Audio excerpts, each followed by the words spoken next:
Well, hello, model car fans. Welcome to the Muscle Car Modeler. My name is Revell. And this week's build here, I'm going to feature a 56 Corvette that I built here. Now, for 56, Corvette had gone through some changes, a lot of changes, pretty much almost a complete revamp. So, and it was a job that the engineers or designers really weren't looking forward to, um, mainly because the car before it was not considered a very good design and everything. And there was a lot of problems and a lot of complaints. The first thing was no available hardtop, so they decided they were going to take care of that this go around. And the 55 through 53 Corvettes, they didn't have outside door handles or any way to lock the door or even roll up windows. So all of those things were definitely addressed in this car, trying to make it a much more user-friendly car and address some of the complaints that were given to them about the Corvette. So they went ahead and did that. Now, they kept a lot of the elements, but they changed the body quite a bit. It was quite a redesign. And it was the first appearance for these side coves, of course, which, first production appearance. I believe one of the Cadillacs for 1955 concept vehicle actually had them first, but this is the first time they appeared on a Corvette. A good chunk of them. The two-tone paint was an option for 56, and 56, when it came to options, you actually had options.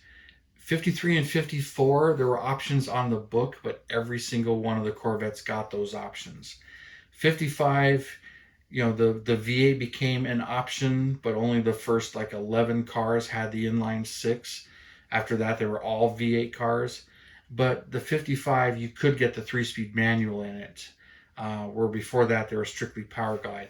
For 56, they actually gave you options besides just color.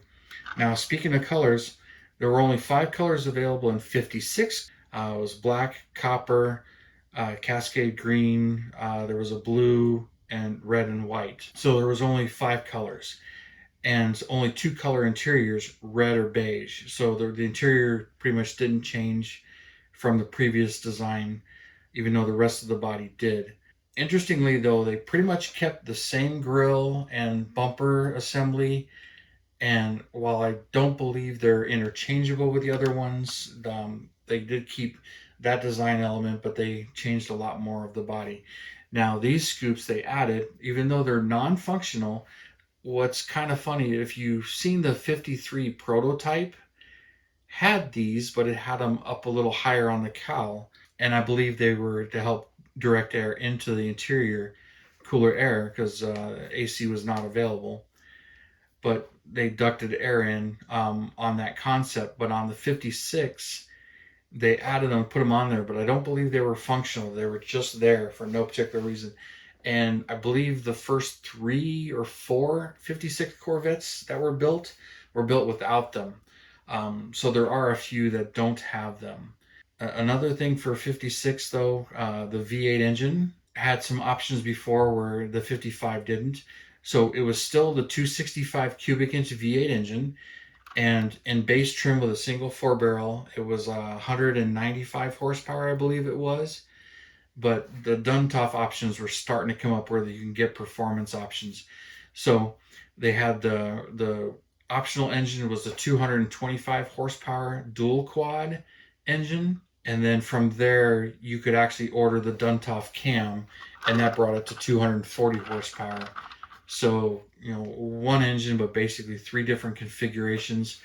And the 3-speed manual tranny was standard. The Power Glide was optional.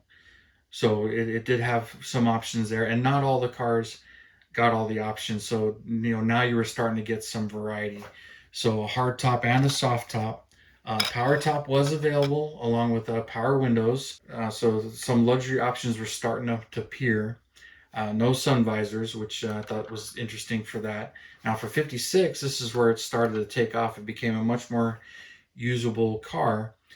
And so they ended up making 3,400 of them, a little bit more. I think it was 3,467 is the number I had read. But they had made a number of them. And only about 30% of them got the two-tone paint job, even though just about every one you see now has the white coves, but the reality is most of them did not get that option. So when I built this one, I dressed it up as a full tilt 56. Now, what's kind of interesting, and I was asked this recently by on somebody else, and I hadn't featured one of these yet, even though I built them both. Wanted to know if you can build a 56 from the 57 kit, and is it worth it? Are there enough changes to do so? And obviously, I believe so. I mean, I built this one as a 56 from the 57 kit and really didn't have to do any changes. Now, the reason most 57s actually look like the 56, as there really weren't a whole lot of differences. 57s came in the same 5 colors, and then they added a 6th color, silver. 56s, the interiors were beige or red, so there was no changes there, no changes in the wheels. The body really had no change. The big thing for 57 is the fuel injection engine, and the 4-speed manual tranny was available in 57, but it was not available in 56. The other thing with 57s, that was the first appearance of the 283 cubic inch engine. So all 57s are 283 cubic inch engines, where the 56s are the 265 cubic inch engines. And real similar configurations with the single 4-barrel, dual 4 barrels on 57s, along with the fuel injection being available in 57. So being a fuel injected 57, it has different emblems on it, and that makes it stand out. Other than that, you sand off those emblems and change the motor a little bit, you can turn it into a 56. But most 57s look just like the 56s because they don't have the fuel injection engine. 57s, there was 6,000 of them produced, and only about 1,000 of those actually got the fuel injection engine. So, when it comes to that. So this one, like I mentioned, all I really had to do was sand off the emblems here, the cross flags and the fuel injection. Now, I didn't find any clear answer when I built this. Most of them don't have any emblems here, so I sanded it completely off. I've seen some with the cross flags there, but I don't know if that was available in 56 or if people put the 57 cross flags on there, or if all 57s have the cross flags but no fuel injection engine. So it wasn't real clear on there, but I understand, the best that I can sum up was there was no emblems in the cove at all for 56s. Once you did that, that pretty much changed the body to a 56. Or it could be a 57 without the fuel injection engine, really. But I think you'd have to leave the cross flags here. Now, when I did this, here's the motor. I did it as the Top Dog 56, which is the dual quad carburetors. And, I'm saying it's the 240 horse with the Duntov cam because that's the top dog for 56. But, you can't tell in scale. And that's pretty much the Revell motor right there, with the exception of the intake and carbs. I got those from the 58 and 59 Revell Corvette kits. I just used that intake and those carbs instead of the fuel injection and swapped those in. And then the only other thing I did, and I couldn't tell you at this point, I swapped the tranny and put the automatic tranny in this one just to make it different from my 57. So I don't remember where that automatic power glide came from. I think the 56 Nomad, I'm not 100% sure, or like one of the Revell more modern 57, but I don't remember exactly where I got that from. But I did cut the tranny away and swap this tranny into it. Other than that, I reused the kit motor and just changed the intake. So it's pretty easy to do. Another thing I thought was interesting was the steering column. Revell gives it to you, but on these cars, the steering column was body color. So this one I kind of did as a Cascade green, which is more of a teal green on this one, which is what I was trying to represent.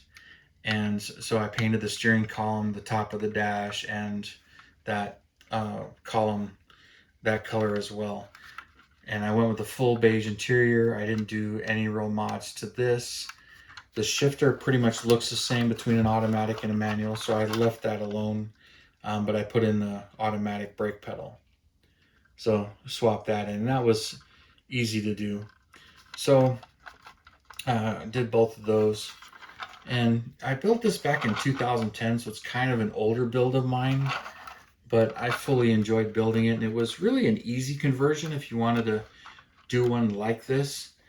And which is funny to me that all the 57s come in kit form or fuel injection. And because it's the first year of fuel injection, I'm really not surprised. But it's a pretty easy kit to build, and I thought it was pretty accurate, and I'm really liking it. And the wheels I read were actually painted body color, so whatever color the steel wheels were, or the body was, they were painted to match. And I believe 58, they went back to just all black. And then I read in 60, they went back to offering the wheels in body color. So, I built this one, and I think the only other thing I did is added a mirror.